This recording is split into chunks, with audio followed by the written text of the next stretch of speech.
Hello, everybody. This is the Ball Up Top Podcast YouTube show. I'm your host, Mike. Currently working on the Kevin Durant Sweepstakes.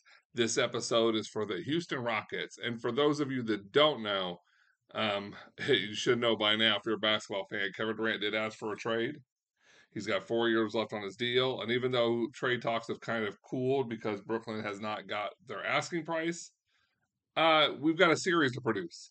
So, with that being said, this episode is the Houston Rockets, and the Rockets are far from being a contender, and not only that, but the Rockets are over the cap space barely, so they would have to ship out 40 million.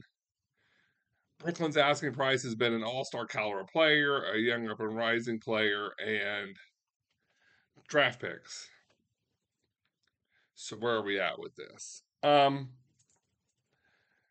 It's tricky with Houston, and it's not so much that it's like financially tricky. It's more that they don't have much to give on the player side of things.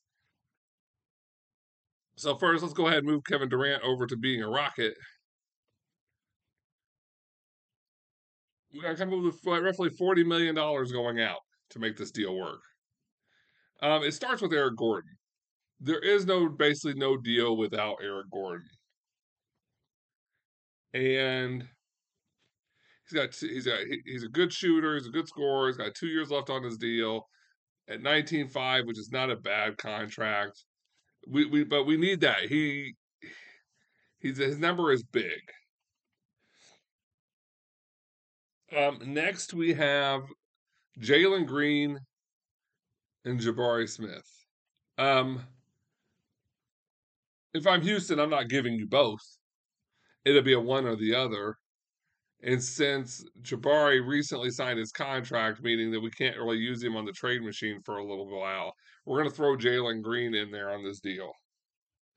Not so much because we want to, but because I personally believe that the Rockets would try to hold on to Jalen Green above Jabari Smith, but I could be wrong. So we threw Jalen Green in there. So now we're roughly $30 million. What do we do next? Can't trade Deshaun Tate until December 15. He just resigned. Um, the problem this is where the Rockets run into the problem. They can't really offer them much in filler. It's not like we'll trade Deshaun Tate. Can't trade him. David Nabwabwa. I'm sorry if I mispronounced his name. 29 years old. It's not like he's this young up and coming guy. Trey Burke, only 3.5 million. They just and I think they just got him and Boban from a recent trade. So there's not a lot that they can move. So my thought is that they do a sign and trade with Dennis Schroeder. Um, the problem with that is they are over the cap. So any trade with Schroeder is going to be tricky.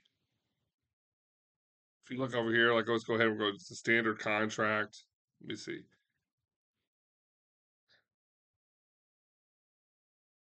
Right. So any deal with Schroeder is going to be tricky, and I believe I could be wrong about this, but I believe sign and trades have a minimum of 3-year deals now. It's like in the olden days, you used to be able to sign one player to a massive ballooned amount for 1 year, and even if that player really wasn't worth what the contract was there, it was just to make the deal work. So currently, trying to trying to do a trying to figure out what the current mid-level exception is.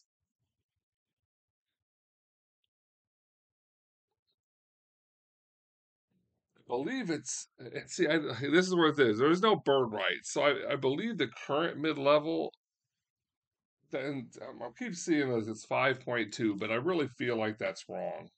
Google apparently right now is not really being my friend. Let's see here. And Google's not really, working on being my friend right now. Let's see. As I look this up for you guys, it's so the taxpayer mid level is at 6.3. The non-taxpayer is at 10.3. So we're gonna go ahead and put him in a 3-year deal. Actually, we'll experiment. Let's try to put him in a 1-year deal and see. And this is going to be, we'll say the full mid level 10, 3, 4, 9, 0, 0, 0. Okay, so it's offering Schroeder at 10 million for 1 year. Now, if I'm Schroeder, like I want a longer term deal than this. I just missed out on some money recently. If you're going to want to use me to send me somewhere, that's another reason why you're going to need a 3-year deal. Like you're going to have to guarantee him some money.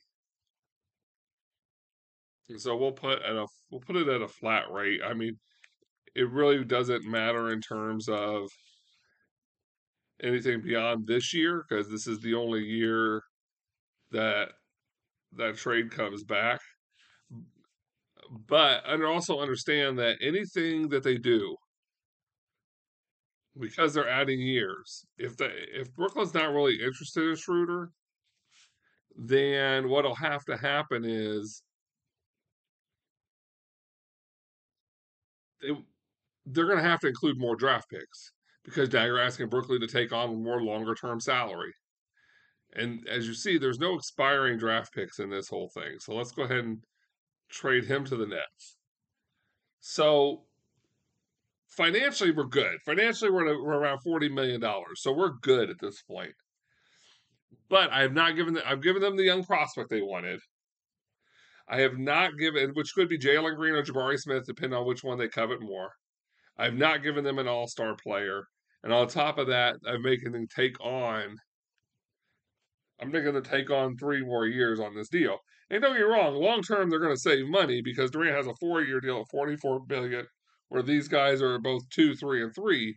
But still, like if I'm Brooklyn, I don't really want to take on that money.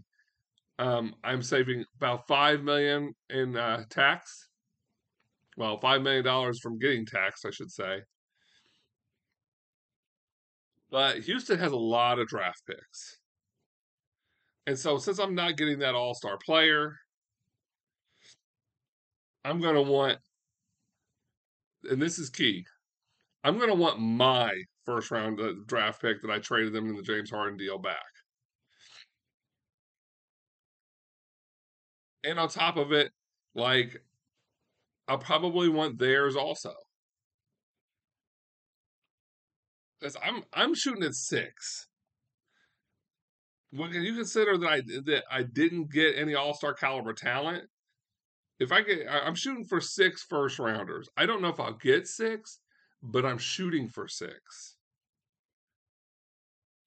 So so there, boom, 2023, I have that. Let's see, we'll move this over here to the draft picks. I wanted my 2023 back. I believe 2024 is a right to flip. So in 2024, Houston doesn't have another first round pick besides mine. So we're going to go 2025. And I'm going to want Houston's.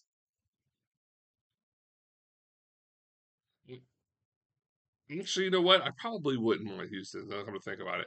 I would want mine back, and then I would sit. Because the thing is Durant is an older player. I would gamble to wanting later draft picks as he ages that actually belong to the Rockets.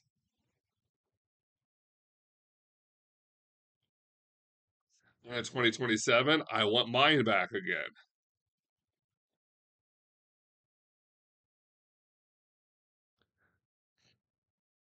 So what I've done, and when I say mine, I mean including the years that we have to flip.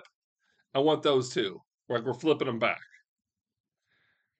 so that I now have the right to choose between the better pick. So ultimately, what they would be getting from Houston is all of their own picks back, which would be huge without getting any All Stars. So that means they're not going to be competitive. They're going to need. They don't want to lose where they're going to be. And secondly, like yeah, I would want at least one other first round pick, whether it be Houston's or some one other first round pick, so that just to come out ahead. So ultimately, I would get all my picks back. I'd get one more additional first round pick, and then I would also get Jalen Green. That's ultimately what I would be looking at if I were Brooklyn coming from Houston. Um, and you can make a case that that's not a steep market considering what they traded to get James Harden, and they're giving what is perceived to be a better player than Harden. It's not at all. It's not about at all about offer. So let's go ahead and take a look at this. Let's go ahead and go back to our roster here. Back to our roster here. Let's go ahead and run the trade. Let's see if it works. And it does. So a lot of things would have to go right for this deal to work. The Dennis Schroeder to sign trade would have to go right. He'd have to agree to the $10 million over 3 years, and Brooklyn would have to agree to take him. Um, Brooklyn would get to choose between Jabari Smith and Jalen Green. Jalen Green is a little bit younger. I think has a higher upside, so I think that's why they would go that route. And then they would get all of their own draft picks back, as well as an additional draft pick, first round pick from the Rockets. This would allow Kevin Durant to play with another young player who's up and coming, and Houston ultimately still retains some drafting, so they don't lose out totally. It does make Houston. I believe it'll make Houston a playoff team, but I don't believe it makes them a contender. Well, with that, that's our show. Please feel free to like, comment, subscribe. Follow us on Instagram at Ball Podcast or on Twitter at Ball Pod. We'd love to interact with you guys. The podcast is going to come back. Excuse my dog. The podcast is going to come back the closer to the NBA season. We're doing a little bit of reformatting. We're trying to get a studio together. I've got a lot of good ideas coming up. Um, until then, we hope you're enjoying the YouTube show. It looks like the next episode we're going to do is the Milwaukee Bucks. Think about that. What would it be like for Durant to team up with Giannis? But until next time, I'm your host Mike. Enjoy the off season.